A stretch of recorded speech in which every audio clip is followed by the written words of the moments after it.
I'd like to call to order the meeting of CUSD 201 Board of Education. Today is April 28th, 2020, and we will do roll call, please. Mrs. Coyle?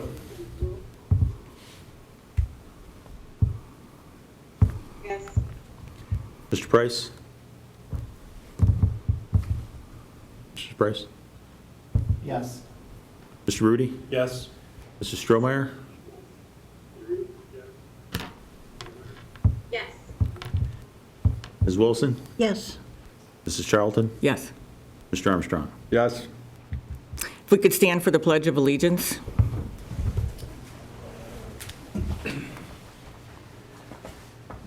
I pledge allegiance to the flag of the United States of America and to the republic for which it stands, one nation, under God, indivisible, with liberty and justice for all.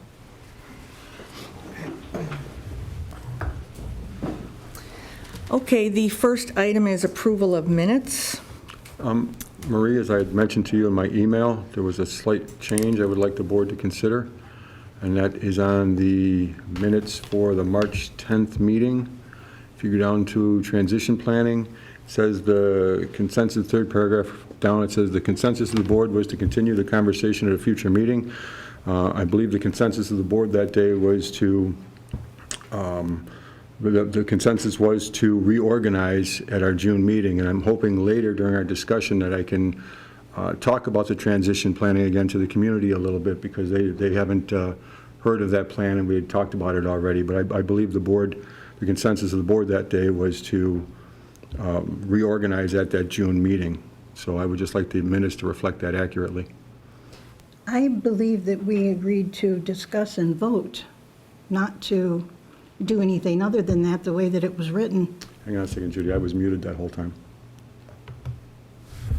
You know, I apologize to the community. I was muted at that time. What I'm mentioning is that at that meeting on March 10th, we were talking about transition planning, and I believe the consensus of the board that day was to reorganize at the June meeting, not talk about it at a future meeting, and I would just like the minutes to reflect that accurately. So go ahead, Judy. I apologize. I was muted. I was just saying, I did not, the way that I am interpreting it is that we didn't agree to reorganize, we agreed to discuss and vote. Yeah, and The way that it's written, and I'm not sure who took the minutes. Did you take the minutes, Kevin? Yes. I don't think that we are actually able to change the minutes, are we? Yes. yeah, we're approving them now. Gary, I did get your email very late this afternoon on my personal email account, so I did just see that just shortly. But I would guess that I had, in my notes, I had the same thing, that the board would discuss it and vote on it at the June meeting. So can you hear that, Laura? Okay, I thought you were shaking your head, so. Well, then maybe we should add discuss and vote at the June meeting. Well, that's what I think that we originally intended. Hold on, you're off. Okay, so, I believe that was the original intention. okay, is it, what, let's ask the question, is it, do we agree, is it agreed to change it to that we would discuss and vote?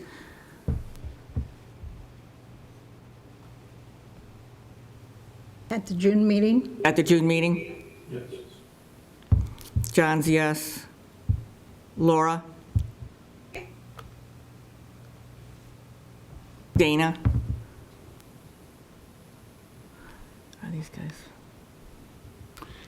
I'm saying yes, but I have to also be honest and say I didn't hear anything Marie said early on.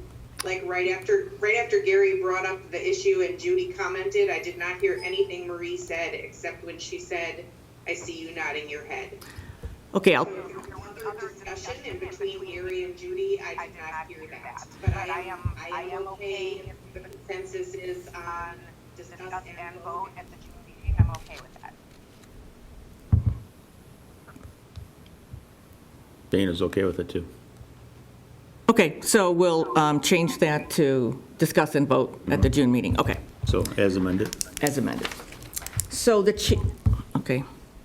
I'm going to start, can you hear me, Laura and Dana?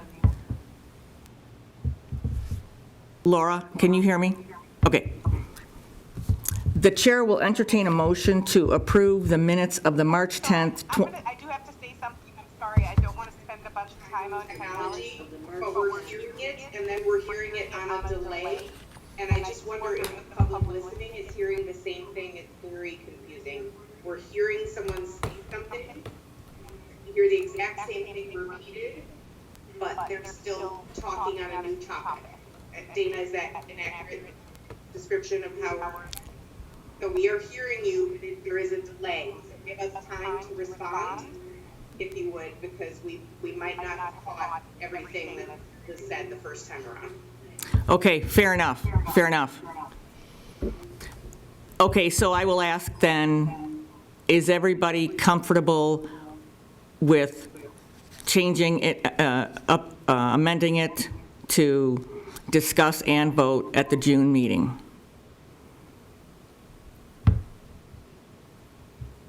Yes. Yes. Yes. Yes. You have to remember to unmute. Okay, the thumb thing might work, so, all right. The chair will entertain a motion to approve the minutes of the March 10th, 2020 special meeting of the Board of Education as amended. So moved. I'm sorry. So moved. Second? All in favor? Aye. Aye. Any opposed? Motion carried. March 24th, 2020. The chair will entertain a motion to approve the minutes of the March 24th, 2020 regular meeting of the Board of Education as presented. So moved. Second? All in favor? Aye. Aye. Aye. Any opposed? Motion carried. The chair will entertain a motion to approve the minutes of the closed session of the March 24, 2020 regular meeting of the Board of Education as presented. So moved. Second. All in favor? Aye. Aye. Aye. Aye. Okay. The public comments, do you want to do these? Okay. So we're going to have public comments? The public comment, the only public comment we received was from Peggy Shapinski, who is an EB teacher at Miller School. She's also the co-president of the Westmont Teachers Association. And she wrote, "Thank you, members of the CUSD 201 Board of Education, for this opportunity to address the school board. During a Board of Education meeting on July 16, 2019, the board voted to approve 2 pilot programs to be introduced at the elementary schools in the district. One program was the iReady pilot program. The second was the elementary standards-based grading and report card pilot program. This is the topic I want to address. The elementary standards-based grading and report card pilot program was brought to the board members on July 16, 2019. At the meeting, there was a mention of a memo presented to the board about the program, but there was no other discussion about it. One question was asked by President Charlton about the research of other districts that implement the program. That was the extent of all discussion before the pilot program was voted on and approved. President Charlton added that the board would talk next year about the programs. It was intimated that stakeholders, students, teachers, and especially parents should be surveyed about the program. As the school year began, teachers spent many hours in PLCs, Teacher Institute days, and weekly, sometimes daily, after-school meetings developing standards-based grading and report cards. They diligently spent an inordinate amount of time to create a comprehensive and detailed assessment for parents who would be ready for the first quarter grading period. Along with the standards-based grading and report card pilot program came another component, the Otis Learning Management System. Using Otis was presented as a non-negotiable to all classroom teachers. It seemed unusual that Otis would be non-negotiable when the standards-based grading and report card was a pilot program. Teachers were expected to use it to manage the standards-based grading. Teachers uniformly have found Otis to be a difficult, time-consuming, and frustrating program to use. The district currently has other, more user-friendly platforms that were already in place and being used by many teachers. They would hope that their opinion about the non-negotiable use of the Otis management system would be considered when assessing the entire standards-based grading and report card pilot program. We bring this to the board's attention because there have been conversations about the non-negotiable use of Otis at Westmont Junior High School next year. The WTA feels it would be prudent to postpone the implementation of Otis for next year, considering there has not been the opportunity to survey stakeholders about the standards-based grading and report card pilot or the Otis program. All WTA members fully understand that the current educational crisis we are facing makes it difficult and at times impossible to fulfill all the plans and expectations from the beginning of the school year. We ask the school board to consider our request to postpone the use of the Otis program until stakeholders can be surveyed and discussions can take place. We must consider that teachers will not be able to meet for articulation or take part in any appropriate and necessary professional development this year to prepare for such a change.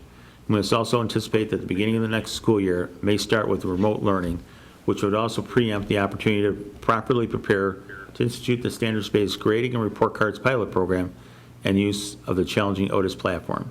We are thinking toward the future as we face unique challenges of today. Thank you for listening to our concerns and requests. Your thoughtful consideration is appreciated. I need to let you know, I got 2 messages from the community that there is no sound at the meeting at all for the community that's watching, and that the screen is very, very small, so I'm going to text me a screenshot of that. So I just wanted to let you guys know. I'm sorry to interrupt.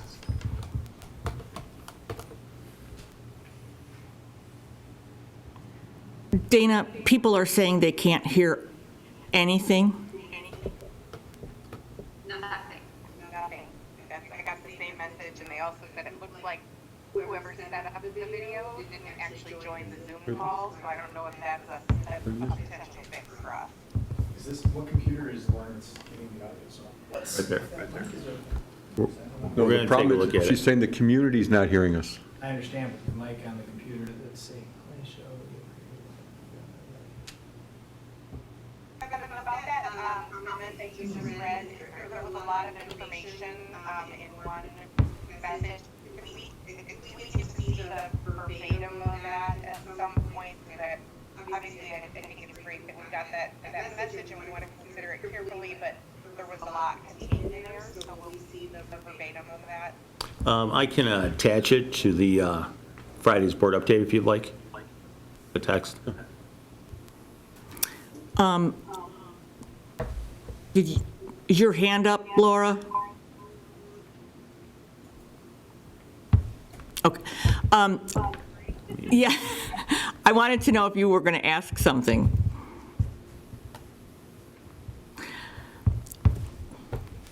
Okay, so I No, I was just giving Kevin a thumbs up for that he would post that, so. okay, I just have a quick question. There's another message that the community cannot hear. Still can't We're hear? trying to work, we're trying You know, to resolve it. Dana, he's checking it out right now, so maybe once if we have a question, we can see if you could find out from who you're talking to, if they can hear us.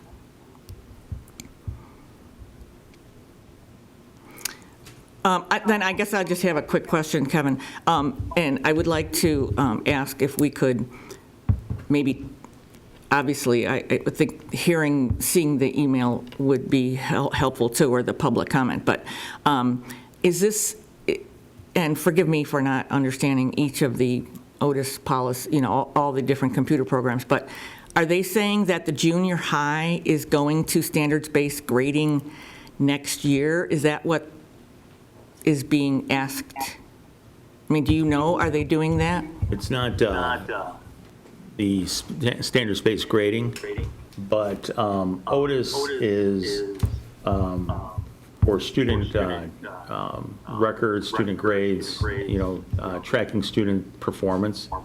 And so the high school is using Mastery Connect. And the elementary school at first was looking at Mastery Connect, it was meeting their needs, and so then they found Otis. And the junior high is looking at also transitioning to Otis next year. And it's a way to progress monitor students' performance, whether or not they are meeting standards, but it doesn't necessarily go hand in hand with a standards-based report card. Okay, so I just wanted, so this is not replacing regular report cards for the junior high? Correct. Thank you. Dana? Kevin, could you mute? Yeah. Did you do everything you wanted to do? I need someone to see if the Okay. audio is going out. Dana, can you ask if anybody can hear us now?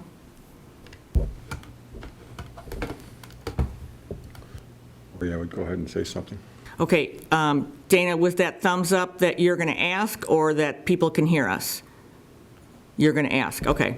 So does anybody want to recite the Pledge of Allegiance or something so we can, I bet you it's on now. I bet you they can hear it now.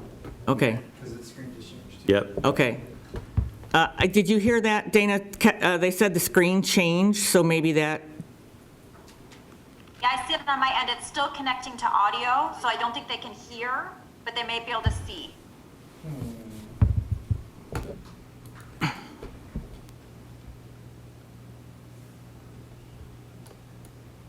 The live stream computer is in the waiting room right now, she says. Okay. oh, It's still, on my screen, it says on the Now- Zoom screen. now it should be it's still connected. audio. There we go. okay. Did you get that? Is that,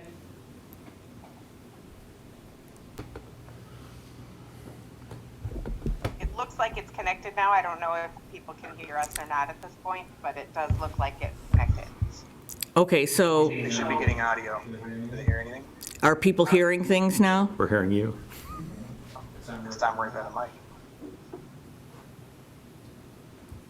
So we should speak closer into this mic when we're speaking? No, No, this is the mic this is the that's mic that's sending out the the Okay. audio for stream. the stream. Dana, can you confirm that It was muted. people can hear now? Just got a text that someone can hear. Some people can't hear, some people can. Yes, more people are texting that they can. Okay. They should all be good now. Okay, thank you for that, Dana, thank you. Thank you. Still getting a lot of We got a lot of open mics Gonna right have to now. deal with it. Laura's mic's All right. open. hot mic. Okay, so should we just What about the mic on this? move on? Okay, USB And I'll 2.0 follow up with, okay. Perfect. WTA, the admin. And you'll get everybody a copy of that. Okay, so we're going to move on to the next item, procedural and action items. The conversation is about SACID Board of Control, and in the past, Joel Price has served and as the role of the 201 representative, and Judy has served as an alternate. Is that something that you both are interested in continuing? You're muted. Sorry, Were was- you the alternate, Judy, or? So John, or, I was, and then John had mentioned he would like it, so he's been the Oh. alternate. Okay. So we want it to be John. John? You're Do you want to, with that? Gina's the alternate. okay, so we'll change that then. So Joel will, muted. I thought I just took that off. Okay, there. So we're talking about the SACID Board of Control. So Joel, you would like to continue as the board's representative, and John would be the alternate? Yes. Okay. Yes. The chair will entertain a motion to approve the appointment of Joel Price as Community Unit School District 201's representative to the SACID Board of Control and Governing Board, and John Rudy as an alternate. So moved. So moved. Bobby, second, Judy. Second? All in favor? So roll call. Oh, I'm sorry, roll call? 1 second. Mrs. Coyle? Mr. Price? Yes. Mr. Rudy? Yes. Mrs. Strohmeyer? Yes. Ms. Wilson? Yes. Mrs. Charlton? Yes. Mr. Armstrong. Yes. Okay, the second item is appointment of IASB representative, and in the past, Gary Armstrong has been the representative of CUSD 201, and did you want to continue with that as a delegate representative? Absolutely. The chair will entertain a motion to approve the appointment of Gary Armstrong as Community Unit School District 201's Illinois Association of School Board Delegate Representative. So moved. Second? Roll call, please. Mrs. Coyle? Yes.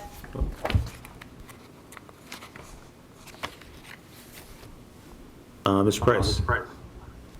Yes. Mr. Rudy? Yes. Mrs. Stromeyer? Yes. Ms. Wilson? Yes. Mrs. Charlton? Yes. Mr. Armstrong? Yes. Okay, the next item on the agenda is the emergency suspension of policy due to COVID-19 pandemic. And there is a 7-page resolution that Kevin and I chatted about that I guess we maybe don't, in the interest of time, need me to read the whole thing. It's a resolution suspension of policies and approval of temporary rules on public comment due to the COVID-19 pandemic. And this was prepared and sent to all the school districts by the IASB. And this is a document that we had alluded to in our March meeting, because we had just gotten it that day, but we alluded to that in allowing the superintendent to have additional control during this pandemic. So it is listed on board docs in open.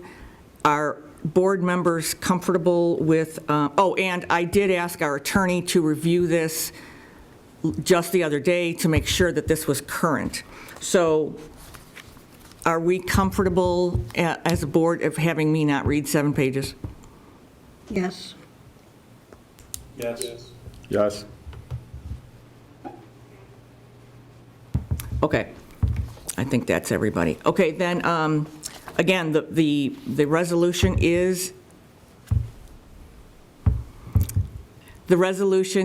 in board docs in open in case anybody on the board or the community wanted to read through that.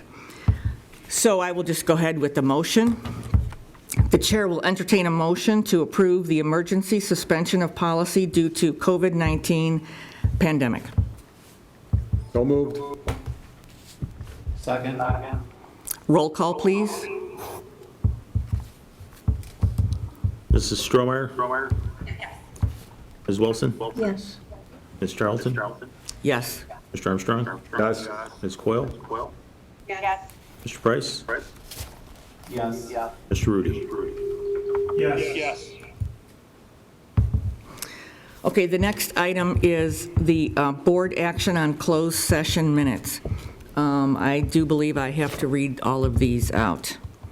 The chair will entertain a motion to retain closed status for the closed session minutes dated September 10th, 2019, closed session 1 and 2. September 24th, 2019, closed session 1 and 2. October 8th, 2019, closed session 1 and 2. October 22nd, 2019, closed session 1 and 2. November 12th, 2019, closed session 1 and 2.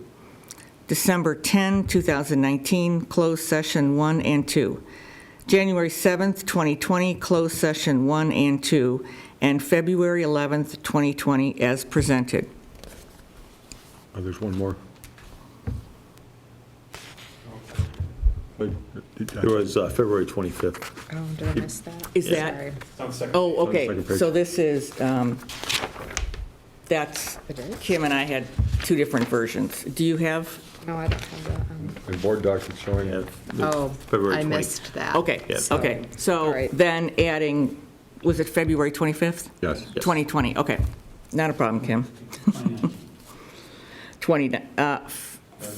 2020 or 2019? 2020. Okay, so, Yeah. February 25th, 2020,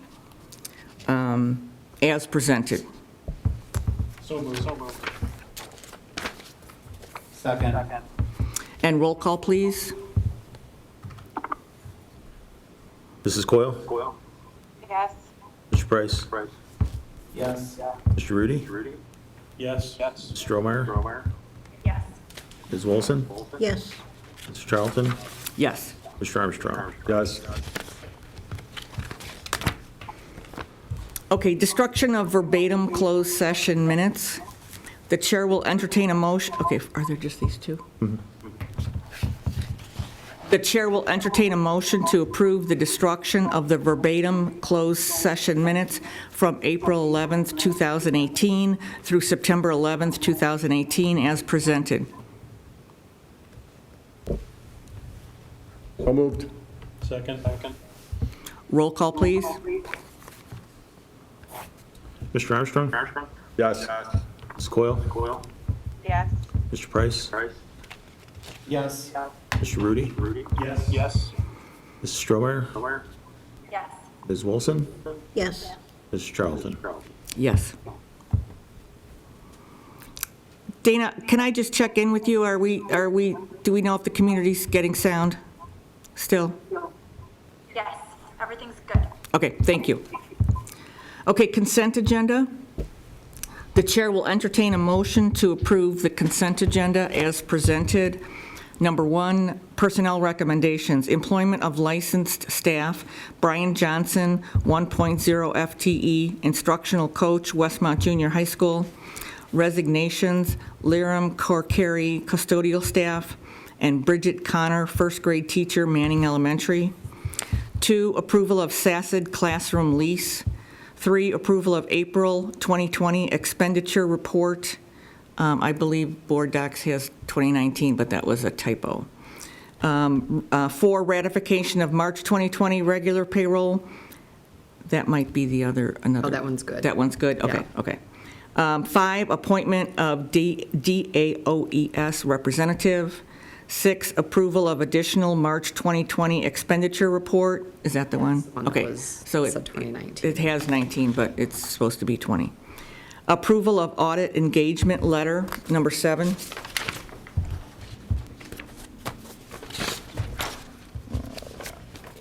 So moved. Second. Roll call, please. Mr. Rudy? Yes. Mrs. Stromeyer? Ms. Wilson? Yes. Mr. Armstrong? Yes. Mrs. Coyle? Yes. Mrs. Charlton? Yes. Mr. Price? Yes. Okay, now, under information, the first reading of proposed student handbook revisions. And Kevin Weck had a handbook committee made of parents and some students and administrators. And so what's being presented to the board are the recommended handbook changes for next school year. This would be the first reading. And then if the board has any questions or any comments, I can bring that back to Kevin Weck and he can bring it back to the committee. And then at the May 12th board meeting is when we would be asking the board to approve the handbook changes.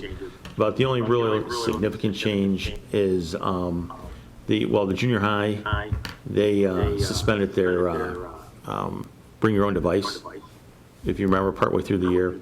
And so that has been updated. And then there's been recent legislation about restraining of students. And so we need to make sure that all of our language in our handbooks reflected the new language due to legislation.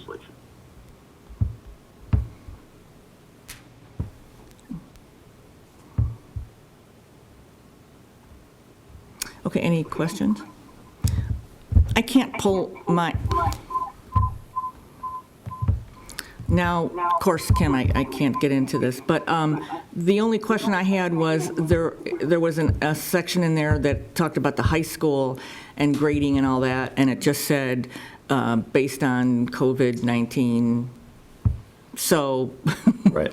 We just received guidance from the State Board of Ed on seniors and how to handle this semester. We're waiting for additional information, so if you remember, like class rank, all those things are determined by a certain number of semesters. Well, we have to see how the state wants us to treat this semester for students. Because right now, they're receiving incompletes, the grade can't be lowered, and so how does this, how should GPAs be calculated and so forth? So we're waiting for a little guidance. And so we'll modify that language based upon their recommendation. But didn't they do that already, though? The high school? For this year? For this year, yes. Okay, this is for... next year. Okay, thank you Yep. very much. Thank you. Okay, any other questions? Then the next item is presentation of monthly financial statements. Make sure you unmute Kim.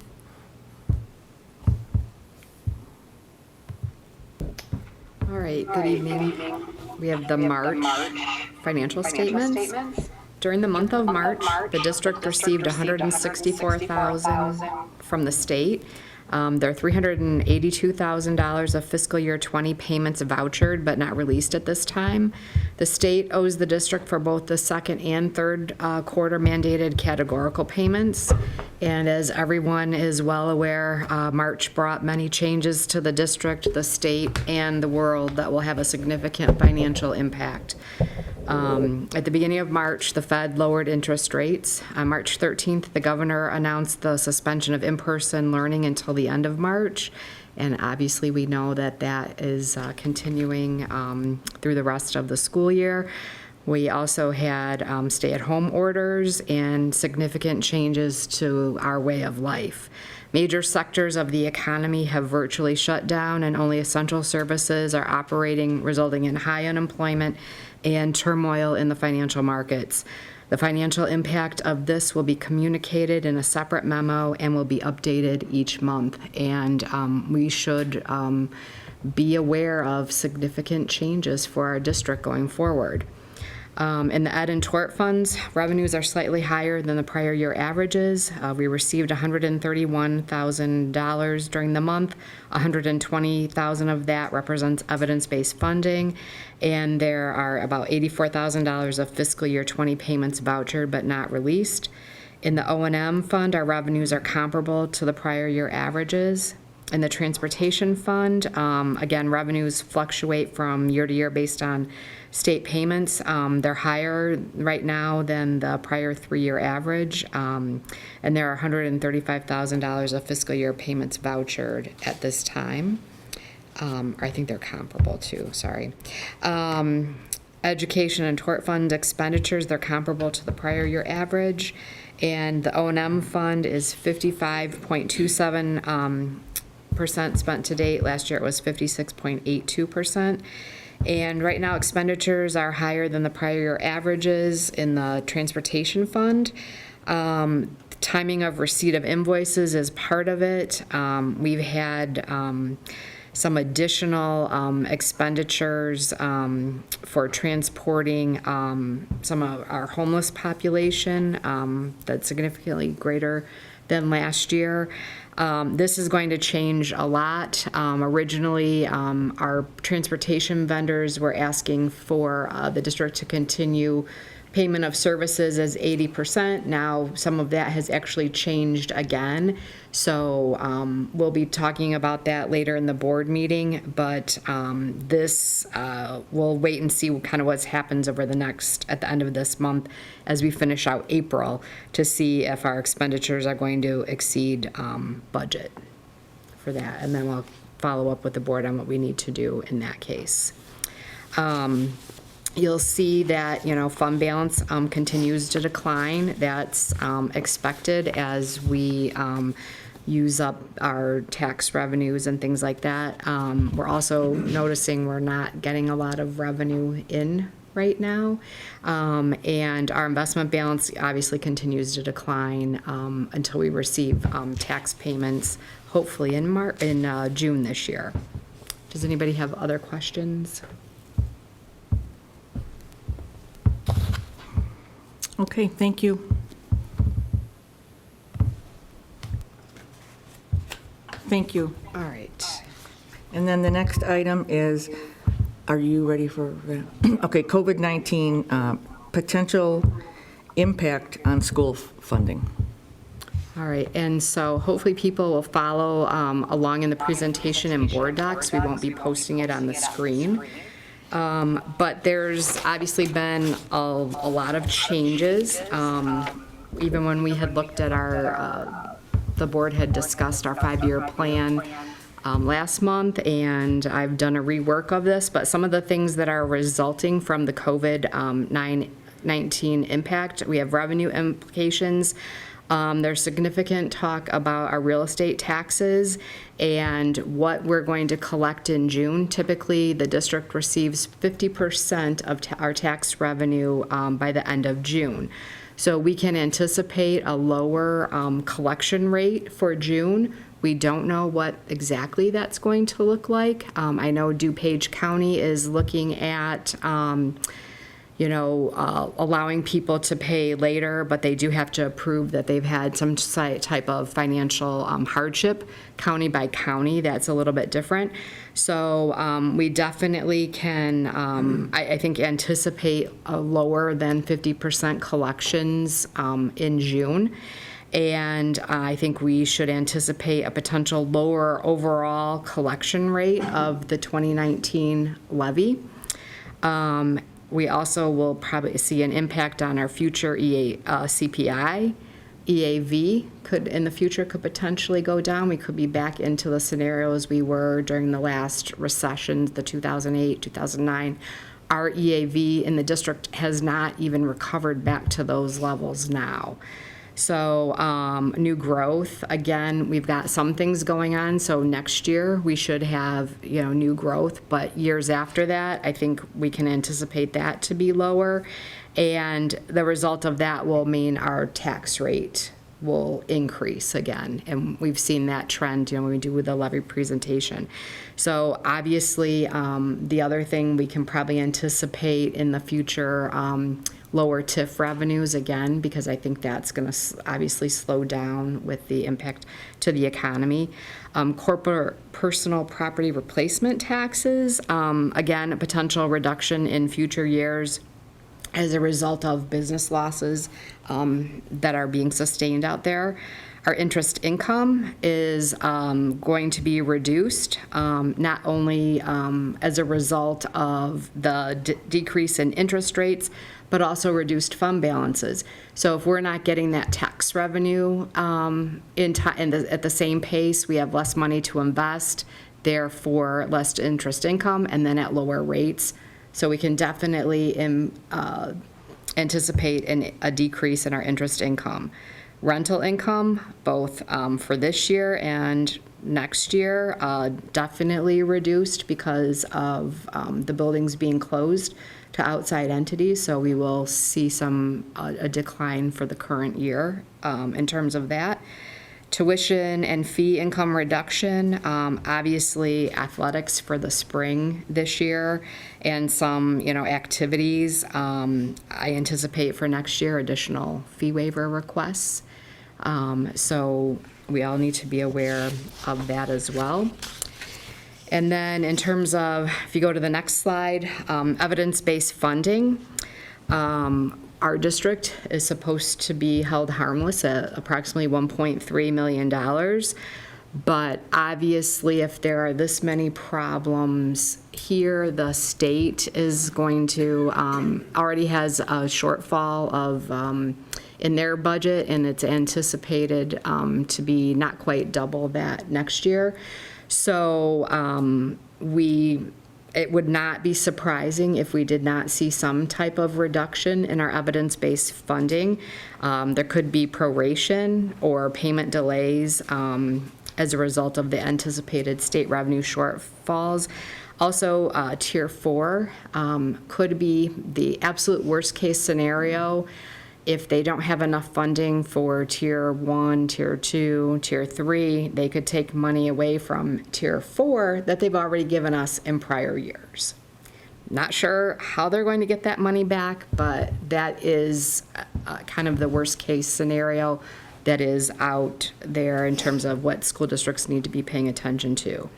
Mandated categoricals, we could see potential proration or payment delay again as a result of the state revenue shortfalls. So our transportation and things like that.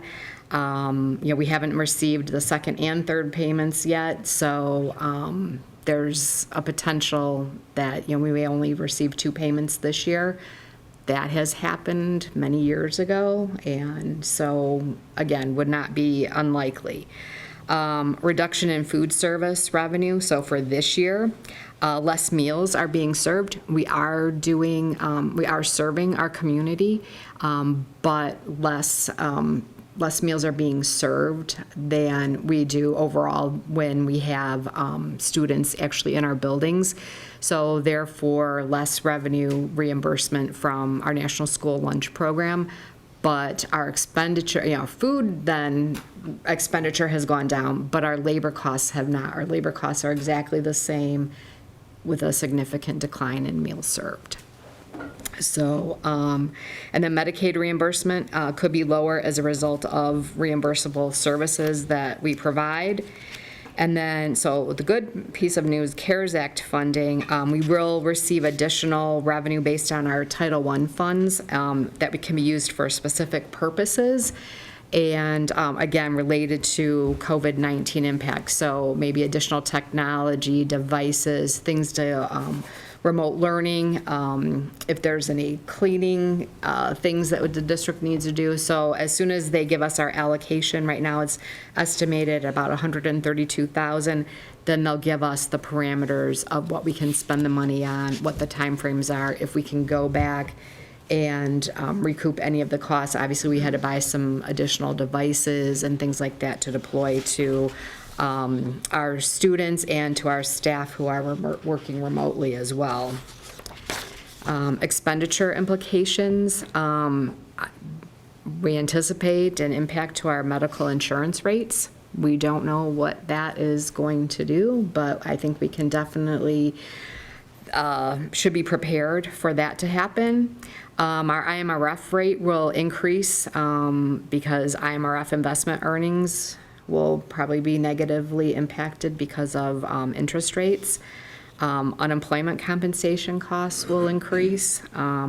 We can anticipate additional purchase services and supply costs for legal services. Obviously, we're working on restructuring our current transportation contracts, and as some of these other things come up, we can anticipate that we'll have to have some additional legal costs.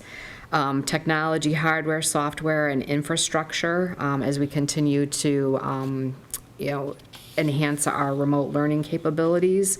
Cleaning supplies and materials, obviously, for our buildings. And then there are going to be high demand, short supply items that will probably command a premium in the marketplace.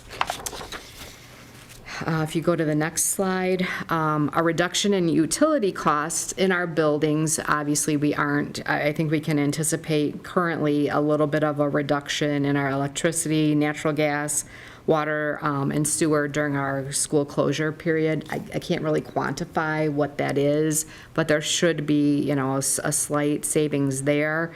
We aren't paying some of the custodial overtime because, again, no rentals in our building, so no athletics on the weekends and things like that. We do have a reduction in our cost of athletic officials for the spring sports, and obviously transportation for the spring athletics. And then I do anticipate an impact to our future property, casualty, liability, and cyber insurance premiums. I do expect those to go up, and especially cyber issues are of great concern for everybody right now during this pandemic, so I anticipate that will increase. And then legislation implications, what is the state of Illinois going to do? The state already has significant budget issues. we can, there's talk again about the pension cost shift and how that may, be transferred down to the districts. Property tax freeze is another scenario out there. The governor would like the graduated tax rate to pass. If that doesn't pass, that's where he's talking about then the evidence-based funding may be impacted.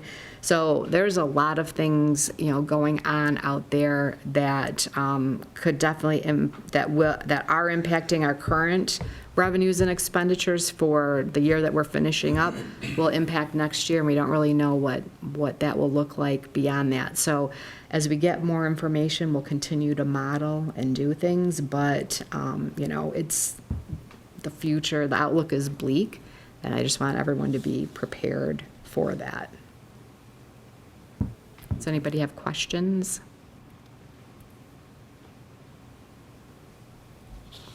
Dana's trying. Dana, we can't hear you. Okay, can you hear me now? Yes. Kim, thank you so much for that presentation. It's really helpful to understand all of the varied impacts financially that our district could face. What are some things that you're thinking about as our business manager of ways we can be proactive? I know it's hard to anticipate the true impact that COVID will have on our finances. What are some various options or ways we can be proactive about our spending?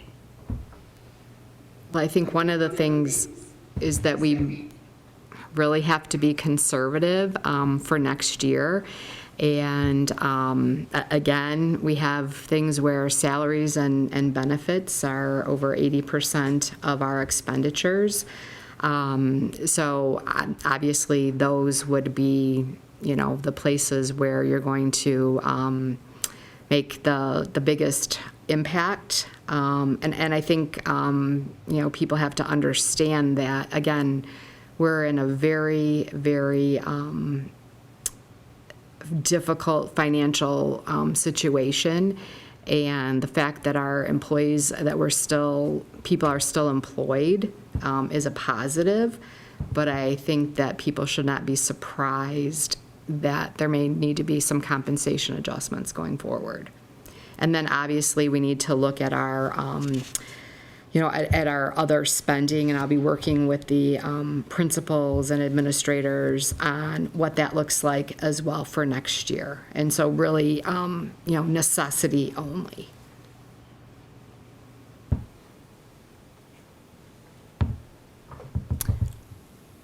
Does that answer your question, Dana? It does. When will we start knowing some of the impact? What would be your best guesstimate on when we could know some of the impact on taxes, etc.? Well, we typically receive 50% of our tax revenue in June. So we'll know that, in another 6 weeks or so. The one thing I did do was I did different cash flow scenarios to see where we're at, and I did a very conservative one where we only received 25% of our tax revenue, and we received no other revenue from the state, from any grants, or from any students continuing to pay any of outstanding fees that they have for this year, and we are fine. We should not have to do any borrowing. We might have to loan money from our O&M fund to our ed fund, but we should be, we have sufficient fund balance, which is a good thing, so that we don't have to go out and do short-term borrowing. I am working with our bank to see about maybe setting up a line of credit in case something really unexpected happens. And then, as we get good information, so as we close up the month of April, then I'll update that cash flow with actuals and see where I compared to the estimates, and just keep monitoring things. Kim, is the suspected, obviously there's a certain amount of a hit to the property tax income that we're going to receive based on property taxes being paid or not paid. Are we also expecting there to be just a simple delay based on the county staff not processing, you know, if they're working on a skeleton staff? Is there an issue of processing time, or is it both, or is it? I think right now they're planning, DuPage County was set that the bills will go out on time. It's just a matter of them understanding that, you know, obviously certain sectors aren't working at all and things like that, and kind of waiting for that a little bit of, you know, are people going to be able to return to work? I mean, obviously we know everything is shut down through the end of May, but what will June look like? So I think some of that, it's just going to have to be a kind of a wait and see. You know, if we get 25%, we're good. Now, our collection rate is typically 99.7% overall. Is that going to dump down to 99.4 or 5 going forward? That, you know, are we going to collect a little bit less revenue because people simply aren't going to pay their taxes? And maybe we'll recoup that in, you know, subsequent years. That I'm not sure. And one of the things, you know, we'll do the 5-year projection next, and I did some tweaks from the last time we had the board workshop on that, and it looks worse. But the problem is you don't want to make so many assumptions, but we have to be mindful that this is going to kind of be a moving target, and we have to make some decisions as we go through the year. Let's say they have a plan, okay, yes, you can do this, and then a few months down the road, we get into say, nope, things are not, they're looking worse or whatever, and so we're gonna pull back and scale back. So I just think everyone needs to be ready for that and aware of that. Would it be worthwhile to explore a little more deeply, or have a little bit of a if-then plan in place, so that we can, as a board, look at it now and approve some triggers? Yeah. That, you know, if we see an X% here, you know, drop in revenue, then we know that these few expenditure items are impacted thusly. And so that it doesn't become I mean, it's going to become a rolling discussion because we don't know what the target is. But if we have a certain amount of kind of targets in place ahead of time, to be able to work through now, so that when the time comes, if a trigger has to be pulled, it can be pulled. Yep, I can put that together. CARES funding, I know that there's going to be more guidance coming out on how that can be used, and if that can be used to reimburse things we've already spent. Can CARES funding in general be used for teachers if we need additional instruction staff for kids that maybe have fallen behind during this time period? I'm not positive. I don't remember if it's had instruction in it or not. But again, we'll figure that out with as soon as we get notified.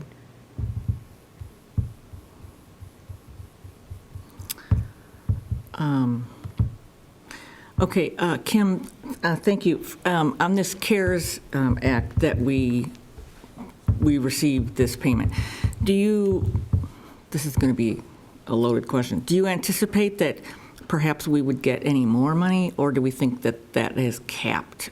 No, I don't think, so based on our Title I funding, no, this is the preliminary allocation from the state. The state is going to get some additional money, and they can distribute that as they see fit. So I don't know what they would use. Based on our Title I population, I don't think we'd get any more. If they looked at our tier funding, evidence-based funding model, I don't think we'd get any more. So I think that's probably about it. Okay, and then I just had two other quick things. Because you mentioned in here about the lunch program, I just have to once again say that it's wonderful that our district has continued with the meals, and that it is basically for whoever needs it. So I commend everybody involved in that. And then the other thing, just one of the references here, do you know if it has been, what's going forward with any of the athletics and fees that people have already paid for events that aren't happening? Is that? We're working with staff on refunding people for Okay. that, or applying, if they have outstanding fees, applying that against, offsetting that on any other outstanding fees that they may have. Okay, so at some point, parents will hear something along those lines? Yes. Okay, thank you. And we also should mention, too, that the food bank has been very helpful in giving us additional food so that we can distribute to our families as well. So we've been doing that as well, and that's, I think they're appreciative of that.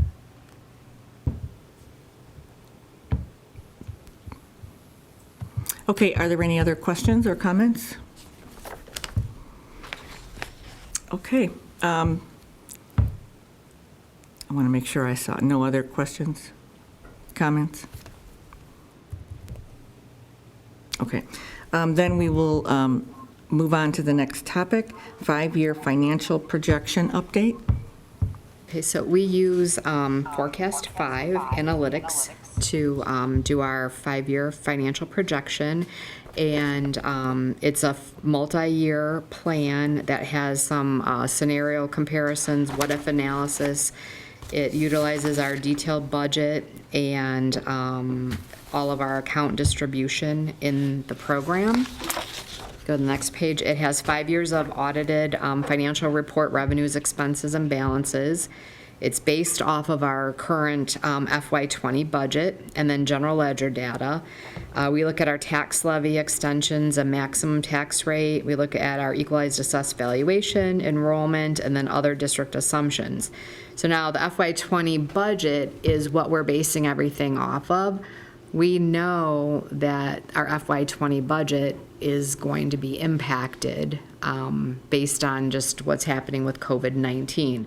So there's going to be some, some variances in actual as we go forward with this. But if you turn to the next slide, our fiscal 2020 budget, our total operating funds, which is ed, O&M, transportation, tort, has $27.1 million, and you can see that our evidence-based funding is 5% of our budget. Property taxes are 84% of our budget.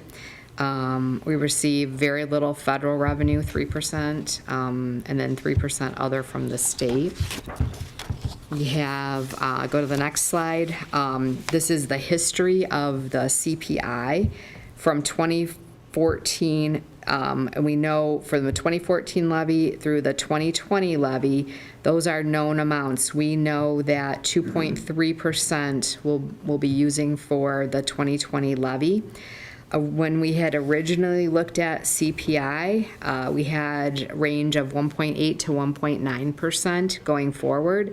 So this has been adjusted to a 0% CPI for 2021, for the 2021 levy. So it'll be based on December of the 2020 CPI. Obviously with what's going on, with gas prices and things like that, a 0% makes sense. And then looking at in 2022, 1%, and then assuming 1.9% for the following 2 years. And again, difficult to predict where this is going to land. You can see, even if you go back to prior years, a lot of fluctuation and a couple years with really low CPIs right in a row.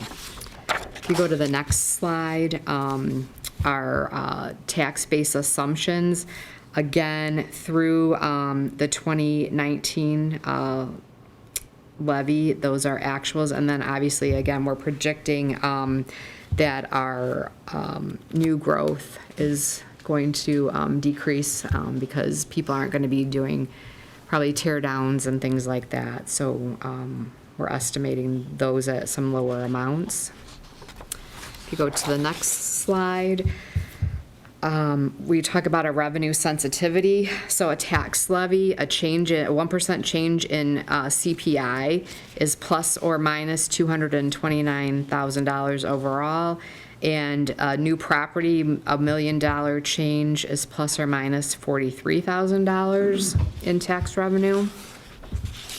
The next slide, our CPPRT, which I had talked about, right now we're projecting it at $250,000 for next year. We'll adjust that as we have some idea of where that would be, but right now we're keeping that flat.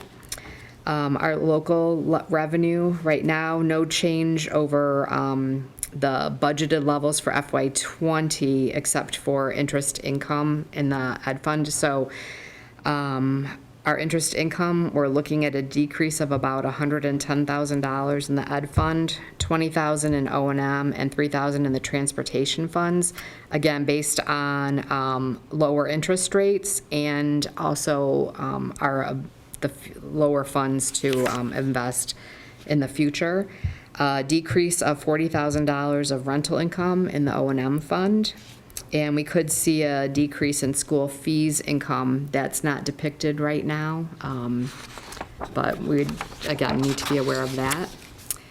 When we look at our next slide, the state revenue, right now we're keeping our, and actually general state aid, it's the evidence-based, what used to be called general state aid, now evidence-based funding at the $1.3 million.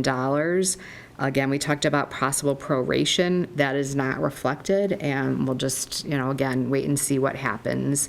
Other state categorical grants, they're projected at current fiscal year 20 budgeted levels. We could see a change to our preschool funding, and we don't know what that is yet. So again, we just need to be aware of that. Federal revenue right now is projected at our current fiscal year 20 levels. We've received our Title I allocation, Title I and Title II allocations so far, and Title IV, but we have not received like Title III yet. So, and then any increase in grant revenue, though, necessitates an increase in expenditures. So even if we get more grant revenue, our expenditure, we have to spend it, so our expenditures go up. So it's not really, quote, it doesn't boost our bottom line, our surplus.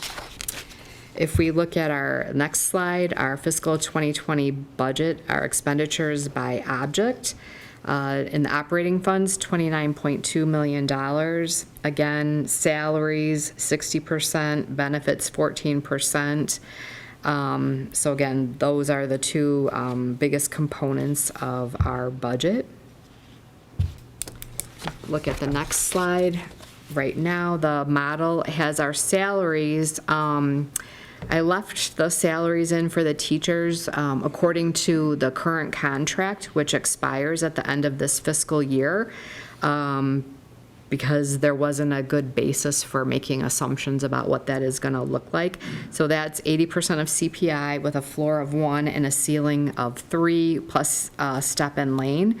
So obviously, if there are any changes to that, that will have an impact, positive or negative, to the fiscal picture. I did not do an increase for stipends. So, and then all other staff right now, CPI annual increases. Obviously, that's something we're going to have to look at based on the current economy. And we are still in the process of negotiating both our WCMA and WESPA contracts, which expired at the end of fiscal year 19. So annual increases are TBD, and right now they're basically in at CPI. Health and dental benefits, we've budgeted 5% annual increase for fiscal year 20 and beyond. But again, COVID-19 may have an impact on that. What that may look like is difficult to project. As we get our monthly insurance bills, because we're self-funded, we'll be looking at that to see kind of what's happening. I think right now a lot of people, our last month's bill was low. The month before that was abnormally high. I think right now a lot of people are not going to the doctor. They're not having certain procedures, surgeries, things like that. So I think we'll probably see a couple months of lower expenses, but then we might see some higher than usual again because of any built up demand for doctor visits and things. So again, I think it's going to be an up and down type of thing in terms of what each month looks like. Then next slide, for the education fund, purchase services and supplies.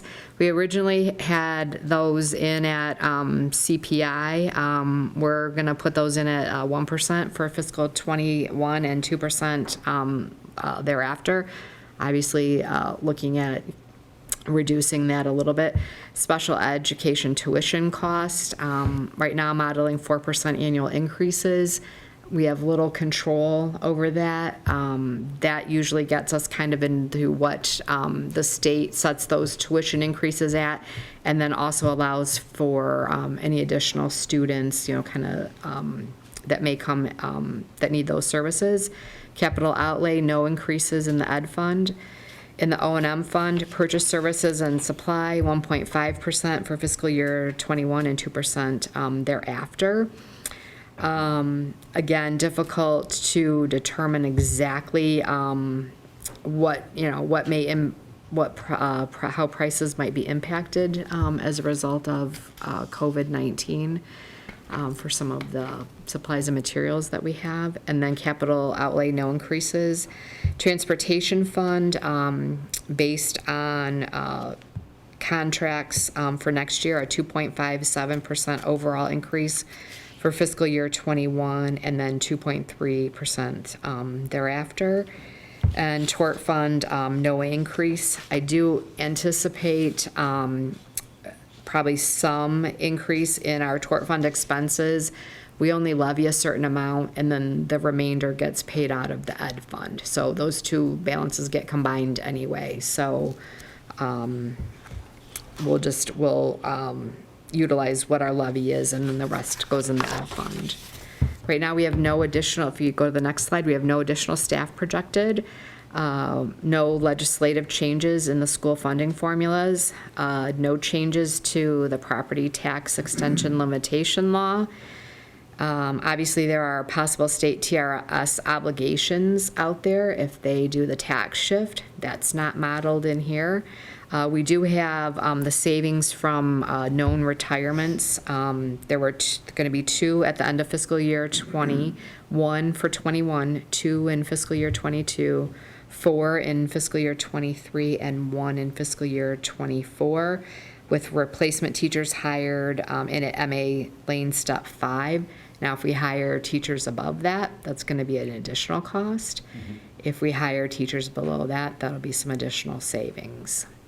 And then, again, the current fiscal year 20 budget's the basis for our projections. And then you can see on the next slide the aggregate revenue expenditure projections. So a deficit in all the operational funds of $2.4 million. We start then to impact our fund balance as a percentage of expenditure ratio, which again, that's why we're working at, making some changes, because that's exceeding our fund balance policy of 45%. If we go to the next page, you can see it gives an 11-year perspective of our fund balance history. And so relatively stable for 15 through fiscal year 18, a couple dips. In 2018 we had a dip, in 2019 we had a dip. We're projecting in fiscal year 2020 to have a decline in our fund balances, and so we need to start righting that ship. So, and you can see the blue, that's the red line, the blue line is our fund balance policy. So anyway, that's what we're going to be continuing to focus on, is making those changes go back in an upward direction. And then if you go to the next slide, our ed fund revenue and expenditure projections, we're looking at a $1.8 million deficit in the ed fund.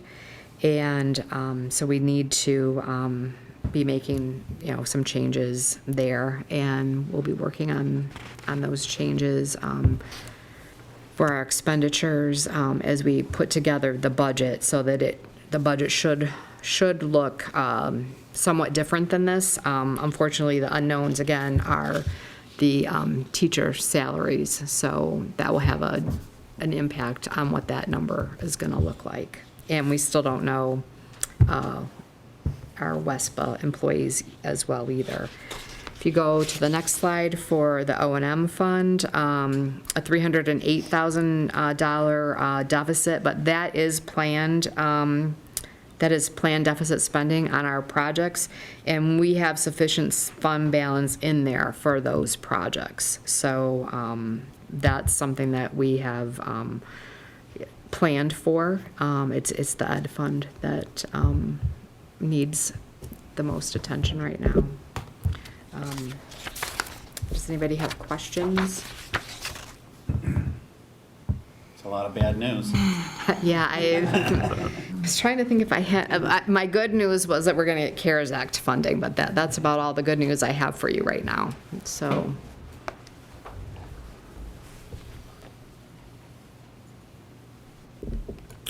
For the ed fund, which is the bigger concern, when can we expect, could we get a couple different reports on different options that we can do to get our funds back within our policy? So if we're gonna start crossing over our policy this year in fiscal year 2020, what our different options are for getting that fund back into the right policy balance? I know our revenue is still pretty questionable. And then for the O&M fund, I know we're not at such a big deficit for that fund, but we have lots of unfunded projects. We have a huge list of projects that we can't fund, that we know we need to do, like roofs and paving, etc. So it seems like we need a plan with that fund as well, even though we're not in as much of a deficit. I'm concerned that we're going to be in one with a couple of big expenditures. Dana, we're working on that right now, and so some of that we're going to be, utilizing the working cash funds that we have on hand to address some of our projects, and then some of the things are larger projects that will not be able to be incorporated into those. But I know Joe's working on, even for our roofs, kind of allocating like $50,000 a year for repairs to extend the life on those until we have sufficient capacity in our working cash fund to issue more D-sub bonds. And then obviously, referendum was, an alternative, but I don't think that that's really appropriate in this environment, so.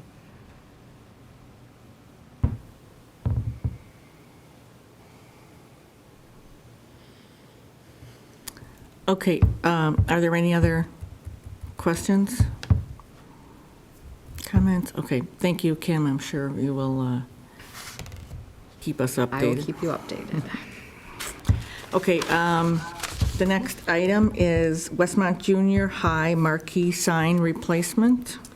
Okay, so I just wanted to make the board aware, John has been saving money out of his budget to try and replace the Marquee sign. He has the funds available. One of the issues is that has to be approved by the village, and so we have not received approval yet because of like the illumination and things like that. So I just wanted the board, number one, to be aware of this project and that he would like to do this, and also wanted to bring it to your attention to make sure there's no objections, so that if we do get approval from the village, that you're not caught off guard, and, we'd obviously come back to you for approval, but wanted it to be on your radar, and then understand now if there are any issues, then we can communicate that and move along, so.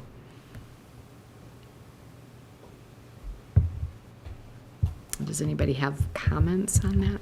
I guess my only question would be, is it going to be very similar to what it is now, or is it going to be some type of electronic sign? Well, John would like Electronics is an very expensive, electronic, but- he would like an electronic sign, but that's also one of the issues, because you're in a residential neighborhood, and so that's why there's a delay in approval. But he has enough funds to do an electronic sign? Yeah, that's, would be the 20,000 versus having to go and put those letters up manually on it. Does that include the installation of it? That's supposed to be the cost. I think that's the original sign when the school was opened. Well, if that's something that he feels he wants, I guess we'll look and see what we get from the village, and hopefully that we can move that forward, if no one has any objections. I don't have any objection to it. Okay. Okay, thank you. Then the next item is the end of the year events and closing the school year.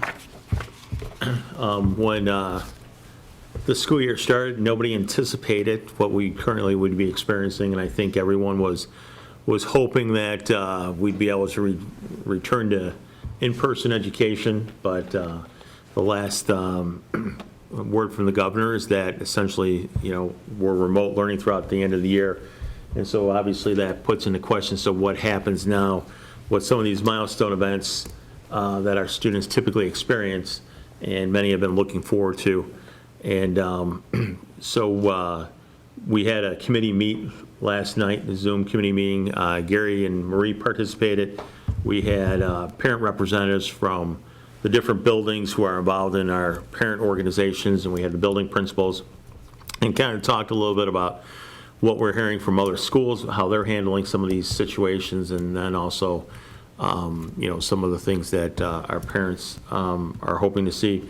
And so kind of just to summarize what we're looking at for our fifth graders, because typically they have that experience of the walking out of the building as a group and the clap out.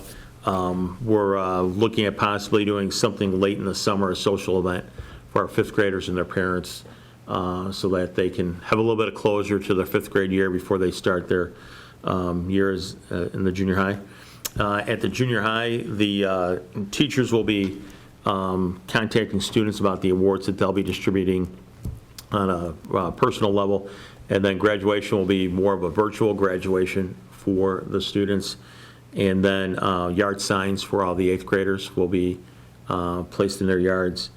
And then for the high school, right now POM's been postponed till July 16th. We're hoping that by then, hopefully we'll be able to start to have some of these events. And then graduation is postponed until June 30th. Jack Balderman had a Zoom meeting with some seniors, and they kind of expressed that they would like to see somehow if a ceremony can be done during the summer. So even if June 30th isn't going to work, they're willing to see it postponed to the middle of July, understanding that, families, depending upon their situation, they may not be able to attend, but hopefully we'd get all of our graduates there. And then we're also working on an event on May 26th, which would have been the actual graduation. We're working on an event there for the seniors, possibly a car parade, senior car parade with parents driving for the seniors, but then promoting social distance. Obviously, we're going to need to get some approvals for an event like that. And then also yard signs for our graduates as well. So we're trying to acknowledge our students, trying to make it special for them, knowing that it's not going to quite be the same as what they were anticipating. I don't know, Gary, if you or Marie would like to add anything? No, I wanted to thank all the parents that were there. I thought there was a lot of good ideas that came out of it. Hopefully, we can do this on June 30th. Hopefully they will be able to get their ceremony, but As I had said yesterday, I think it's important for us to really try to do something on the graduation day, so I'm hoping this parade can happen, because I think that would be important. Yeah, I was very happy. I think I've been hearing a lot from the community that they were really, obviously, we all know what we can't do, and people were trying to look at what we could possibly do. So it was really good to have that many people kind of invested in this meeting, and it really seemed like a lot of people and a lot of parents that I've talked to really felt that we really needed to take care of the seniors in some positive fashion. And so, Jack has a plan that potentially to use the football field and have the students out in the field and immediate families only in the stands. So obviously that would totally depend on what the social distancing requirements are at the time. But it just seems like it was very good to hear people really very concerned about all the different milestones that can't be achieved now. So, and wasn't Jack also still talking about trying to do a breakfast for the seniors? Right, it's trying to do, let me unmute. If we're able to do some type of a graduation ceremony that would include a rehearsal, then possibly doing a breakfast for the seniors.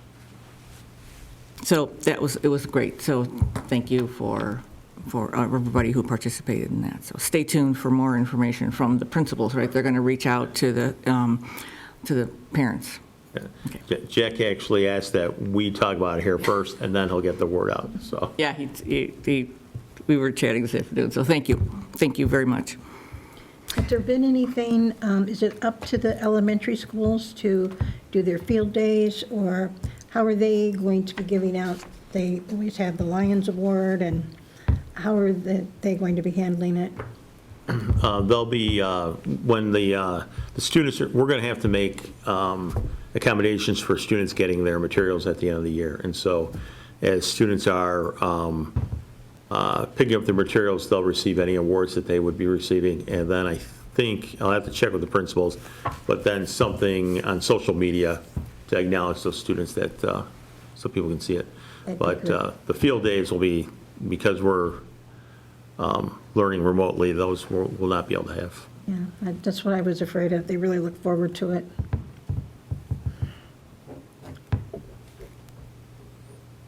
Okay, any other, hold on. Anything else on that? Say heartfelt. I know this is really hard for families who have students who are directly impacted by graduations and transition years. So I just really appreciate the task force's efforts. And it sounds like some great things came out of it.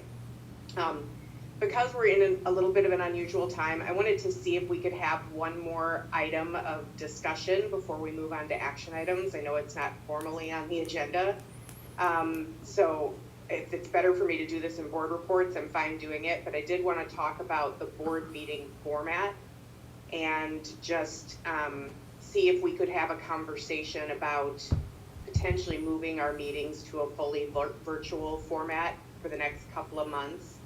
I think just from my own personal viewpoint, I think we could probably have a technology that would support all of us meeting virtually, as well as the community joining in, that would make things go really smoothly, and would avoid having to have a group of you in a room together while we're going through this COVID-19 situation.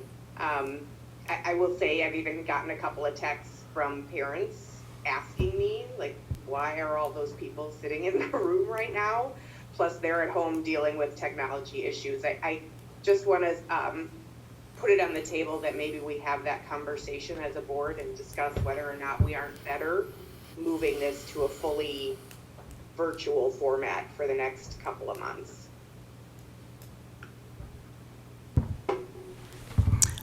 I have a question on that. So because of the fact what we currently have is the YouTube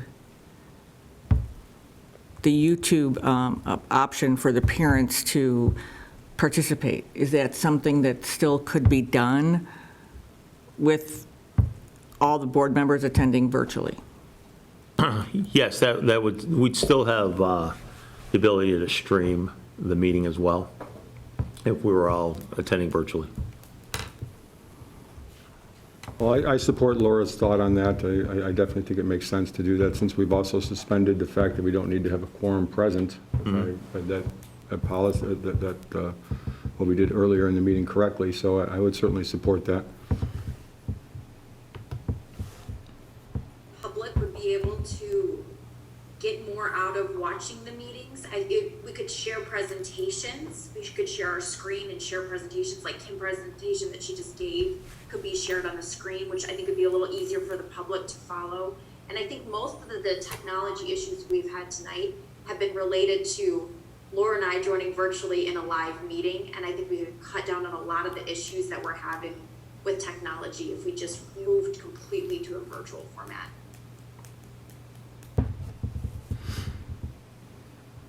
So what does everybody else think?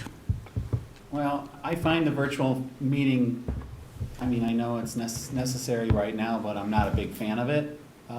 I think the room here is certainly large enough to maintain, the social distancing. I'm certainly open to anyone who doesn't want to meet in person to join like we are, but I don't know how much time, effort, money, if there's money involved that we want to put into it. If we expect that we're not going to be doing this permanently. So it's just, I'm certainly open to it, but it is more awkward to have a discussion and to hear everybody and all of that kind of stuff while we're all on screen. So, for what that is.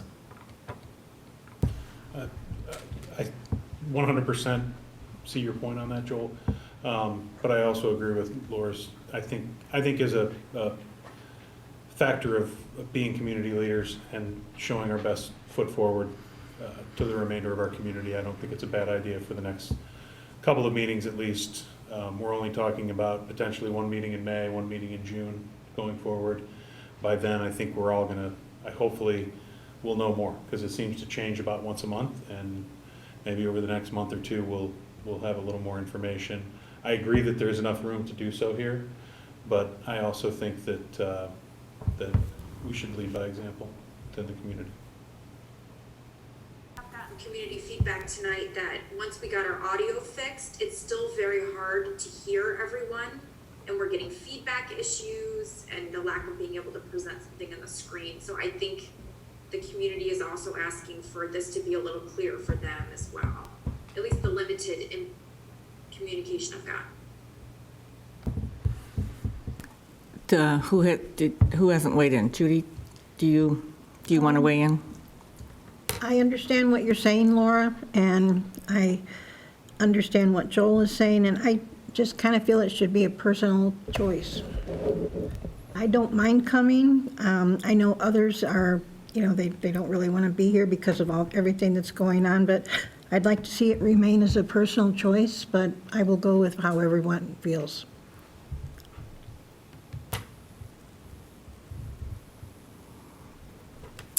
Okay, why don't we do a straw poll? I'll ask the question and tell me if you want to go all virtual. So Laura, you get to start. Yes. Dana? I would also like to go all virtual. Gary? All virtual, please. Judy? Prefer not. Unmute yourself for a minute. Prefer not. John? Virtual. Joel? Leaning in for in-person, but open to, obviously, virtual. Kim or Kevin, do you want to weigh in at all? I think, well, and it's something that we can probably resolve before the next meeting. I think Laura is right. I think part of the issue that we're having with our streaming of our meeting is because we're trying to do an in-person meeting and a virtual meeting, and that's where the conflict is coming in, the feedback and everything. So if the preference of the board is to still have, some in-person, some virtual, then I'll have to work with our tech department on a better solution so that it's easier for the community to attend virtually. Okay. How do you feel, Marie? Oh, I could go either way. I'm either way, so seems like virtual will be the way to go to, I really want to be able to have the community, that's important, to make sure that the community understands what we're doing at the same time. I do feel very strong. I hope the community also knows that we are in a room, we are separated from each other, and there's less than 10 people. So we are following the CDC guidelines, absolutely. So I want to make sure everybody knows that, and that was of paramount importance to us. So, so if we want to look to move to virtual, and if that would help the sound issues, let's do that. Maybe we could try it. Yeah. Okay, great. Okay, I'm sorry, Then- Mary, I apologize. I need to add something here. As I can see, this agenda item that we're in, it says information and discussion. And a topic that come up that I wanted to put on this for discussion was really more of an information type of topic, but unfortunately it didn't make its way onto the agenda. So I'd like the majority of the board's permission to at least discuss this item. It's the item from the March 10th meeting that unfortunately was not a filmed event, so the community does not know that this conversation took place. And I think it would be very important to inform our community of that conversation, and that's really all I want to do, is just mention what the topic is, very 30-second description of what the conversation was like. There is some additional information we did get procedurally about how it would move forward. I don't know if we want to discuss that tonight, but I would like the opportunity, with the majority of the board's approval, to mention this during this information discussion period. So I guess just a quick straw poll, John, how do you feel about it? I mean, everybody knows what the topic is because it was discussed. I'm fine having at least an informative discussion for the community. Mr. Price? Yes. Judy? Prefer not, unless boundaries were drawn and just- that it remain professional. Absolutely. Marie? I would like to make sure that as any topic, if a topic is brought up, then everybody is heard on that topic. As long as we do that, that's fine with me. We can discuss it. I just want to inform the community of what the topic was. That's all I really want to do. Right, But and that's fine. again, as long as everybody That's can fine. speak to that. Anybody who wants to add can add. Right. Dana, how do you feel about it? I agree, as long as everyone gets a chance to speak, that's fine with me. That's fine. And Laura, I just saw you nod your head. You're okay? All right. So, board members in the community, at the March 10th meeting was held at South School. The main topic that day was a retreat for the board members to go over finances. There was other items on that agenda that day. One was called transitional planning. What this board discussed that day was the potential that at the June meeting, the executive officers of the board would step down, not from the board, but from their roles as executive officers, and we would reorganize. So there's the potential for that to happen in June. We feel that very strongly of a good transitional plan for the board members that will not be up for election at the next time, because there will be 4 seats available, and at least 3 of the 4 board members have said that they're probably not going to be running. So we thought it'd be very important to start the conversation of transitional planning, and if possible, install some new officers so that we would still be here, the veteran board members, or as Dana has called us, the old board members, just to be here and, to help with any transition for the months to come. And that was really all the discussion was. So I just wanted the community to be aware of that, and I want to thank my fellow board members for the opportunity to add this item to the information discussion item. Now, if anybody wants to add on to that or bring up some different information, please feel free. I just wanted the community to know that conversation took place. Thank you. Yeah, and I will interject here because there was a discussion, correct, there was a discussion. Unfortunately, it was not a televised meeting, so the community wasn't aware that topic was being discussed. So there was the question, and again, following our board protocols that talk about, one of the things that we've all agreed to is to perpetuate a positive district culture, and that survives in the face of board member and staff turnover. And so the question becomes, what is the best way to do transition, and to make sure that we're doing it in a positive way that is productive and informative and letting the community know about it, and to follow best practices.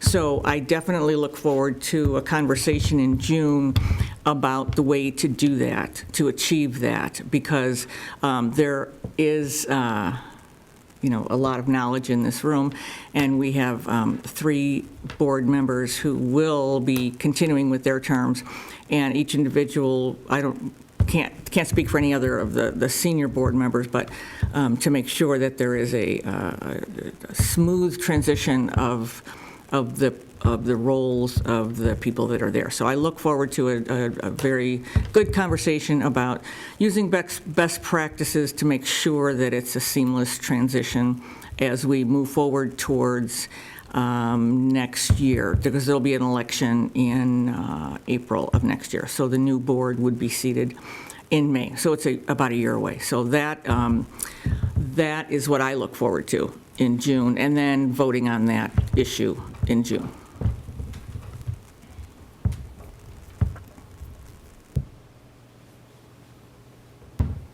Okay. If that's all we have, then we will move to the next item. Action items. Approval of the 2019-20 exempt and non-exempt, non-certified salaries. And one thing the board has all the information in front of them, but one thing to draw everyone's attention to, again, is the 2019 through 2020. That's what we're talking about here. This is for the previous year, or the one that we're in, not going forward, so. Any comments or discussion before the vote? Yes, I just have a clarification with the highlighted cells. Oh, those are just the total dollar amount that increase would equate to. Oops. Sorry, Dana, I didn't, wait. Okay, sorry. That is just the total dollar amount of what the increase would be. And it's important for people to know that these employees did not receive increases in July. We were waiting for the contracts to be settled. That's what we typically do. But since they're not being settled, we're going ahead and doing those salary increases. Okay, any other questions or comments? The chair will entertain a motion to approve the exempt and non-exempt salaries for the 2019 through 20 school year as presented. Laura moved. Second. Roll call, please. We'll get some feedback, but. Mrs. Strohmeyer, Yes. Ms. Wilson, Yes.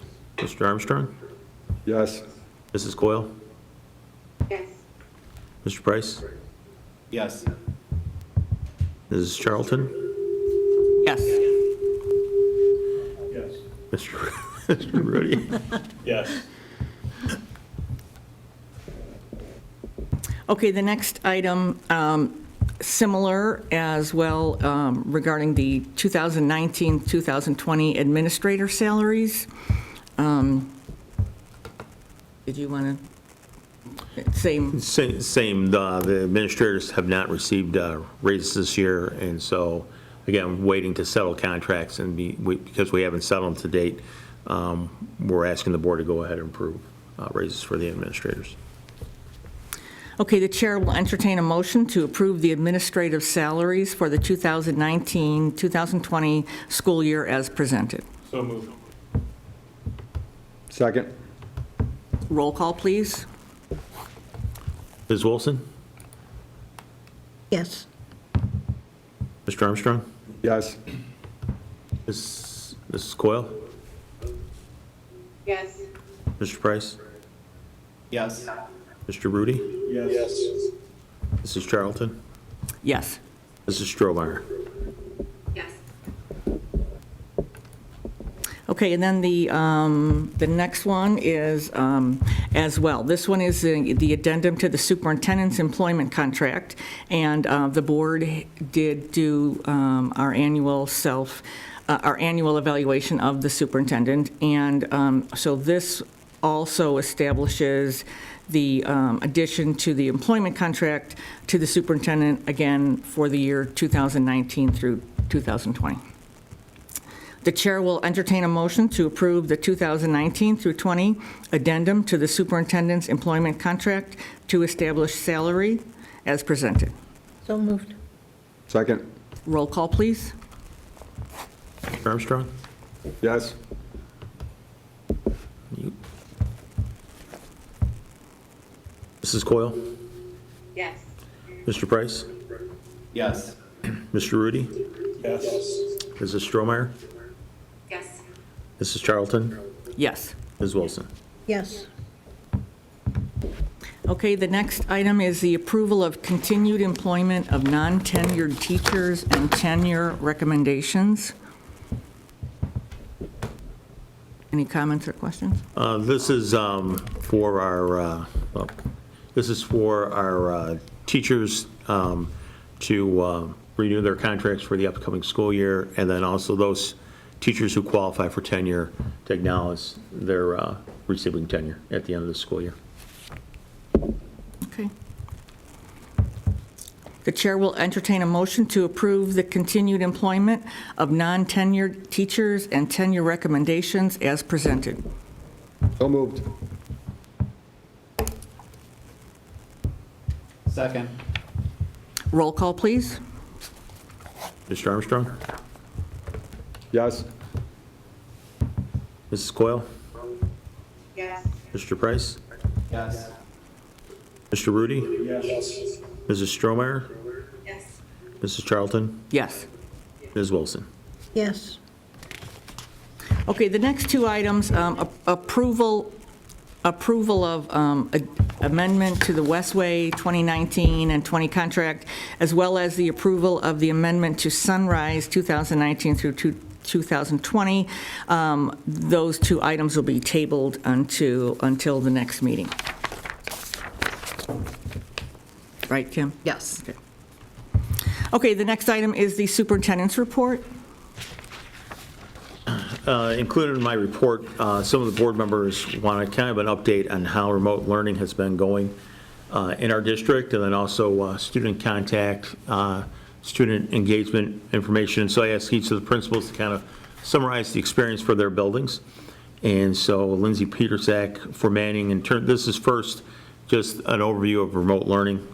And she says that we have been able to touch base with every Manning family during this time. This is a true testament to how connected our teachers and staff are with our families. Teachers and support staff have worked together to create differentiated plans for students that struggled with the transition. Our tech team has been so helpful as we opened Otis.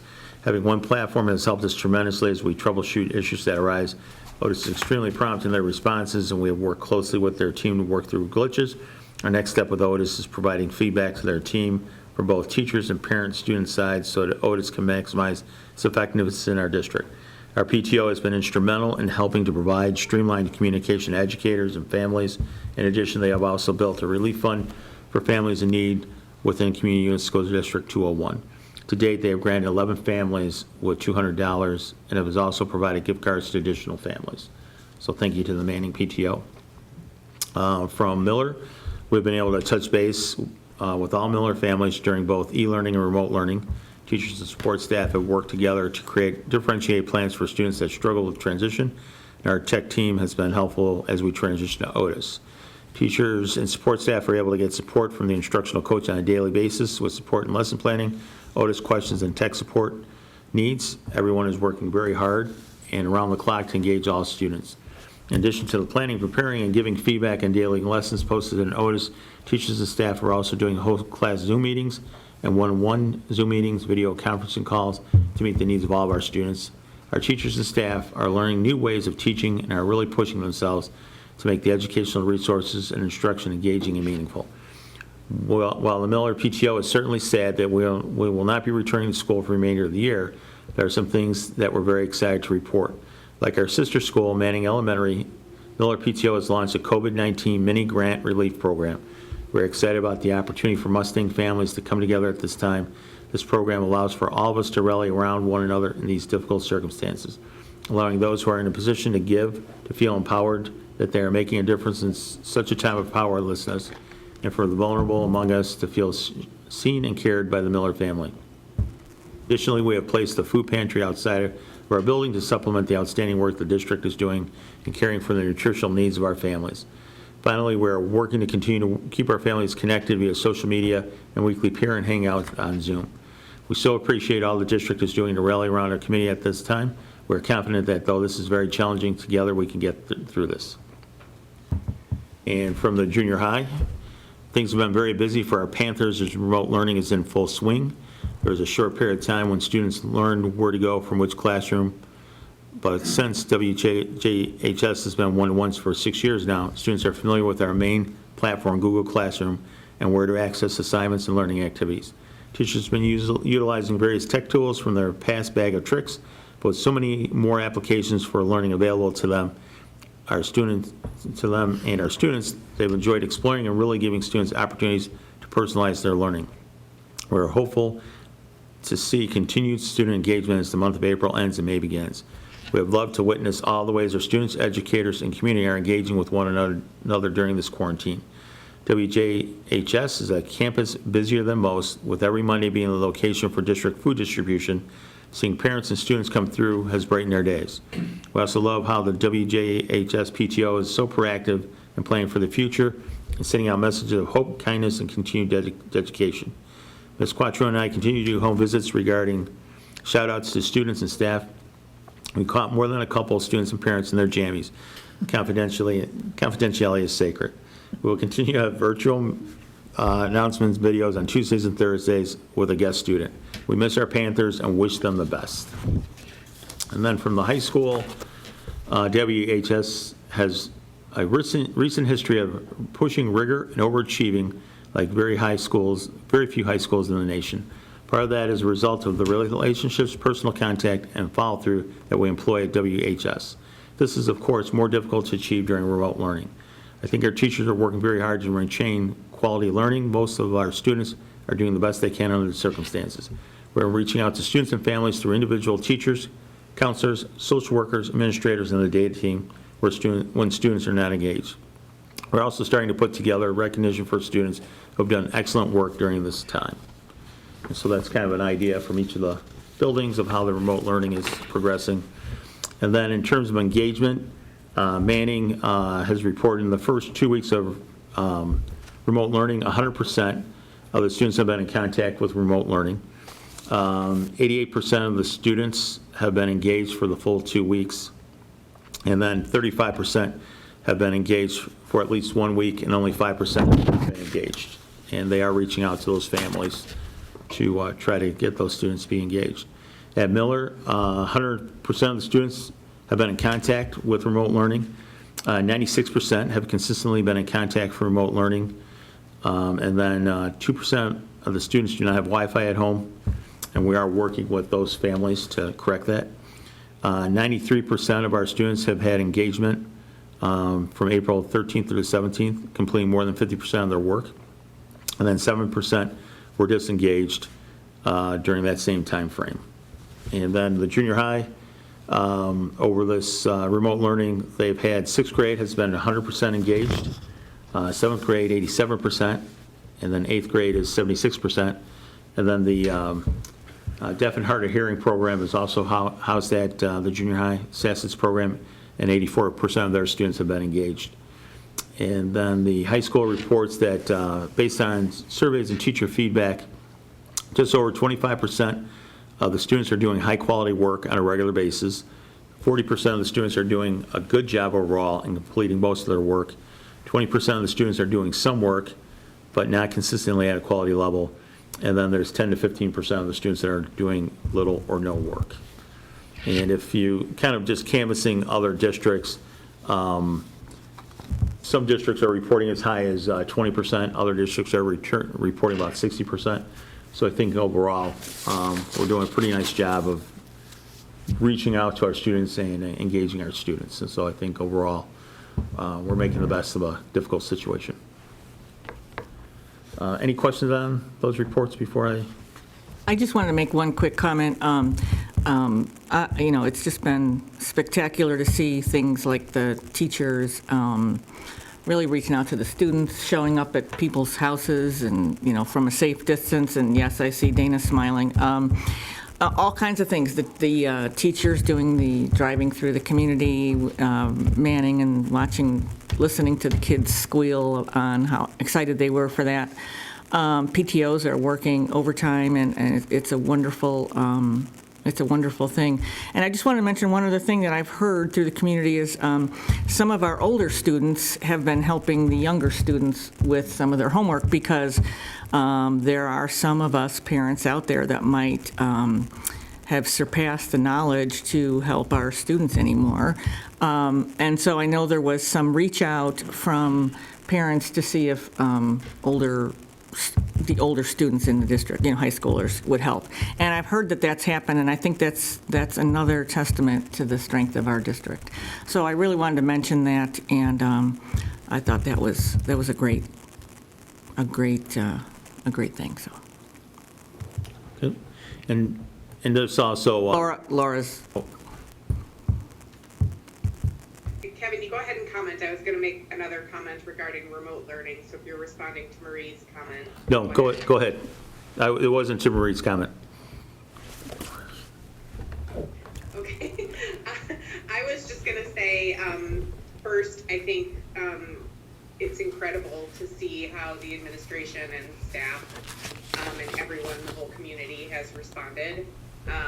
Really, really incredible. I think, everybody's still trying to figure this out every day, but I just want to extend a huge thank you to the administration and staff and all of the parents, because we've all come together to make sure kids are getting the education and the resources they need right now. Kevin, I did have a question for you, and maybe you're addressing it in the strategic plan conversation, but there is conversation, and even the governor made the announcement the other day that districts should start planning for the potential of having e-learning in the fall, or being remote in some capacity in the fall. Have we started, has the administration started those conversations, and what should we expect in terms of planning for that potential in the next couple of meetings?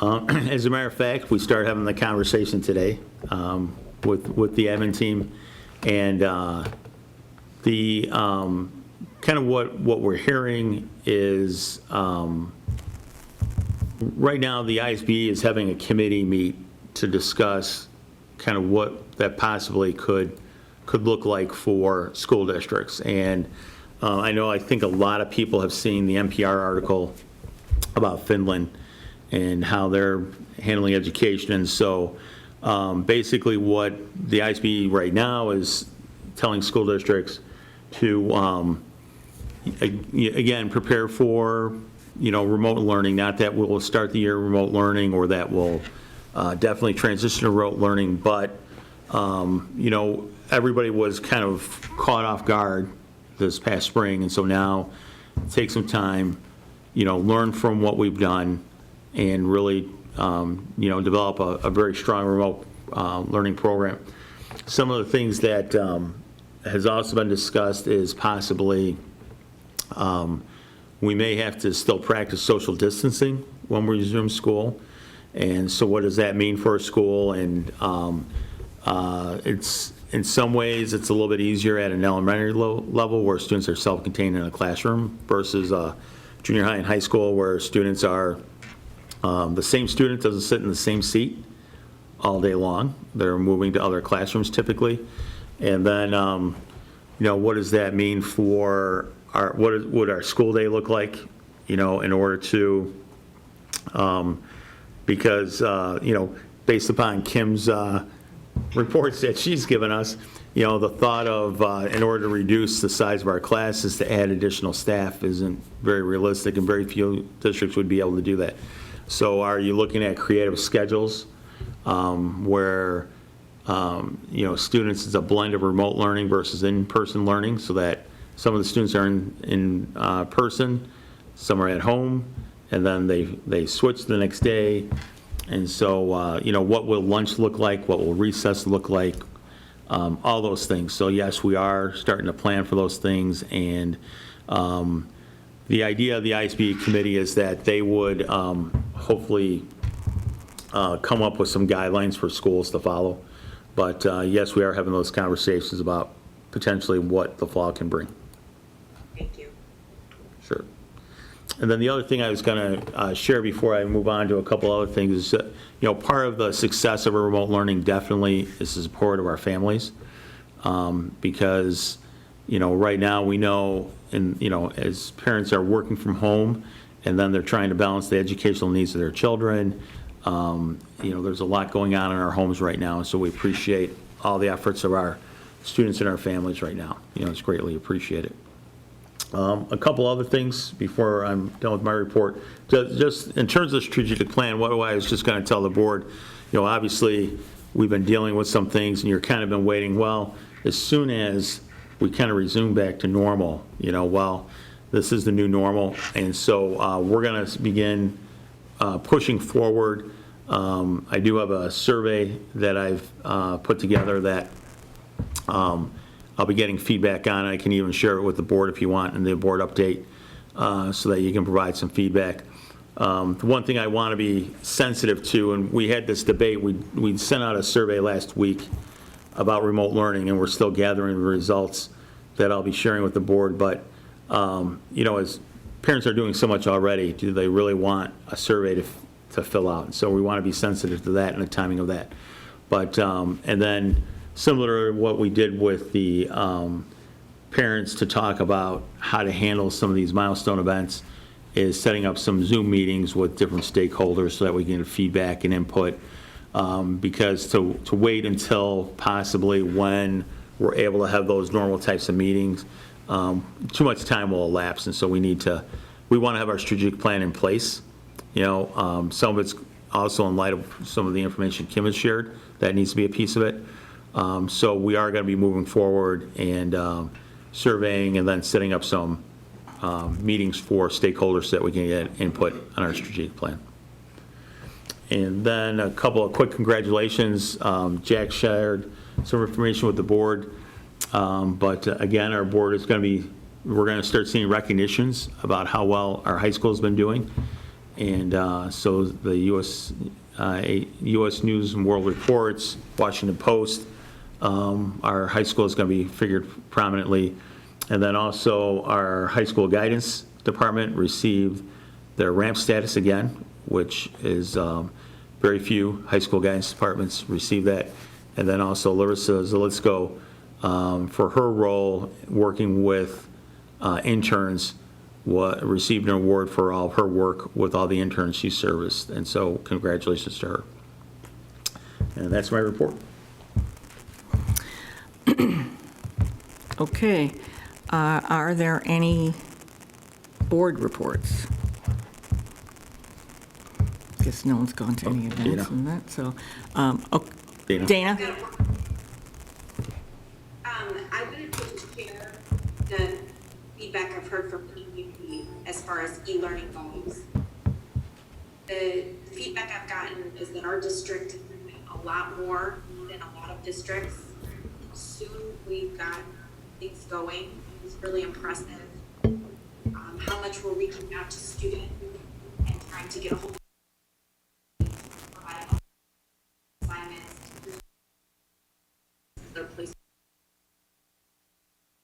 I think that we're doing, really going above and beyond as a district, and I would love to see if we could somehow recognize those that have gone really, really above and beyond, and see if there's a way we can recognize them as a school board and as a district.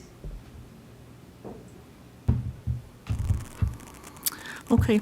I guess that's. I think to say, not only has the staff and the administration gone beyond, the parents that I've spoken to, they really like Kevin's updates on Friday, because one parent said, because I know you're in the trenches with us.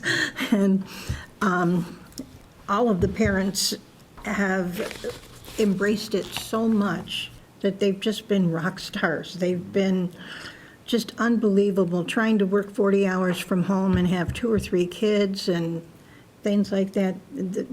We really have to praise our parents for the level of commitment. And I do want to say, there are a few parents that say, boy, I really never knew a teacher did all of this. So I just think they just need some praise as well. They've really rose up and met the occasion. There's different things on Facebook with things to share as far as resources, or what are you doing for art? Why don't we do this? And so it's good to see. And I wanted to just thank all the parents for that. Okay, then we will, it doesn't look like anyone's chiming in here. Okay, then we will move forward. Public comment, did we get anything else? Kevin? No further public comment. No further public comments? Okay, thank you. And then the, future meetings. School board meeting, May 12th, is it right? Yep. May 12th, 2020, 6 PM, South School. And are we going into closed again? I don't think, is there Okay. anything? I don't think so. I think we're good. Okay. Then the chair will entertain a motion to adjourn. All moved. Second. All in favor? Aye. Aye. Meeting adjourned.